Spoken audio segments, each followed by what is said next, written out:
Thanks for joining us. It appears simply playing on the wrong side of the street in the West Bank can get you in trouble with the police, no matter how young you might be.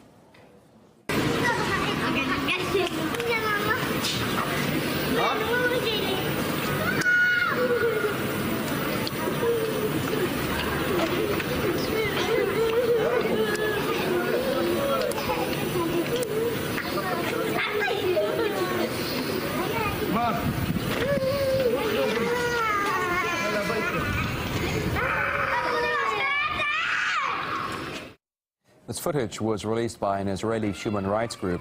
It shows Anwar Burkan, an 8-year-old Palestinian girl, ultimately being intimidated by Israeli police in the city of Hebron in the southern West Bank. She allegedly strayed onto the side of the street permitted for Jewish people only. The video shows an officer stepping on her bicycle before another throws it in the bushes. Here's what the girl said about the incident.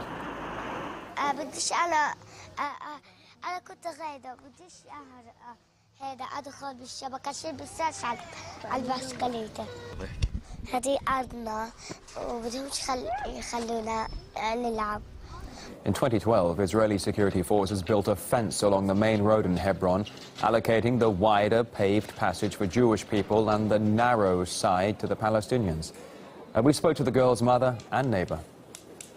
At night, my daughter was screaming and trembling from a fever and also fear. So I took her to a doctor and told him what had happened. He said that it is clear she was frightened by the incident. It was the first time for her, but not the first time for our family. A Jewish settler hit my 8-year-old son in the face with a stone.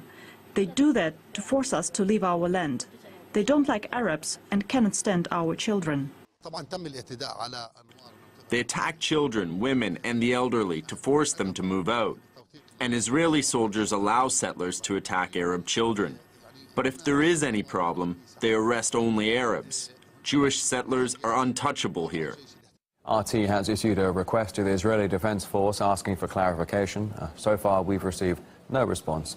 Human rights organization B'Tselem, which released the video of the girl, is known for its numerous reports on human rights violations in the occupied territories. However, recently, B'Tselem claimed it will no longer file complaints or have meetings with military police investigators, victims or witnesses, saying that it's all pointless. Here is a list of abuses that have been covered by the NGO.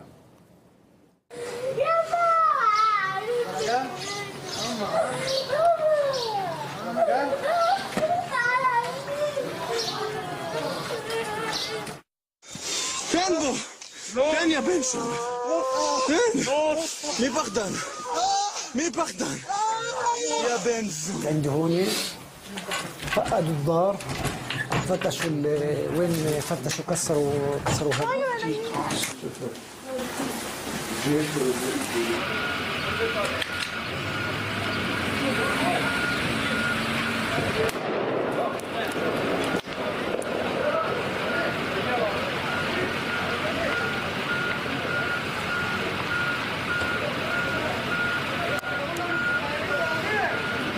And RT spoke exclusively to Shimon Peres, the former president of Israel. He believes that peace in the region can be achieved through compromise. I think the government should stick to its promises. Two-state, so two-state. So keep a room for the second state too. You want to go to peace, you must understand that peace cannot be based but on compromise. You cannot expect that the other side will take completely what you want, as we shall not take completely what they want. And here we have to find a way how to overcome the conflicting situation.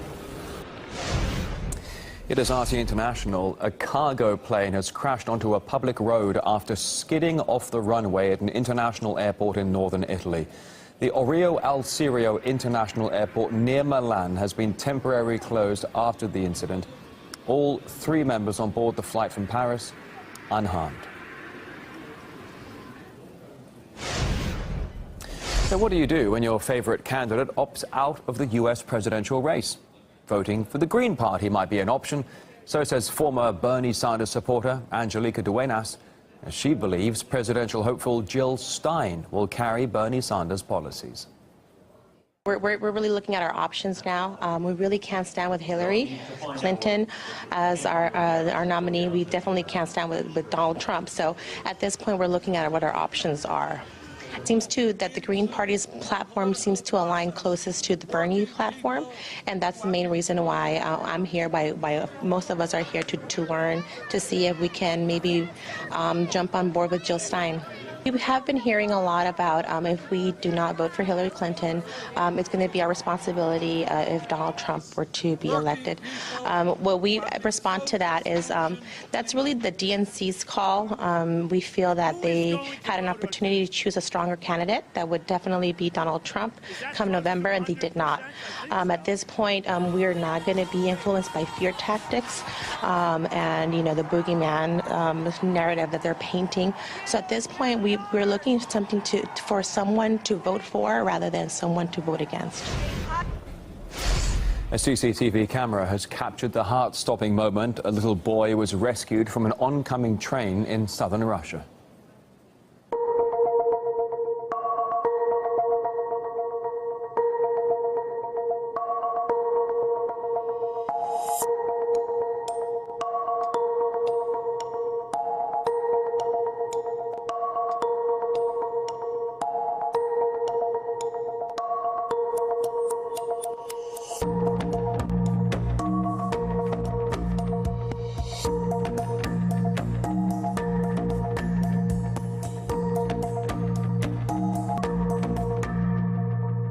The security officer who saved the baby told us what happened.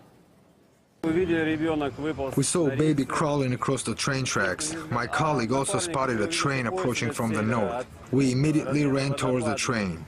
I was making signs to the driver to stop. I grabbed the boy by the hand a few meters away from the train, and he started crying. His parents were not around, although a few minutes later, his mother rushed through the crowd and took the baby away. All right, next to Renati International, the surviving veterans of World War II living in Israel still fighting, this time for the truthful accounts of certain events. Thanks for watching.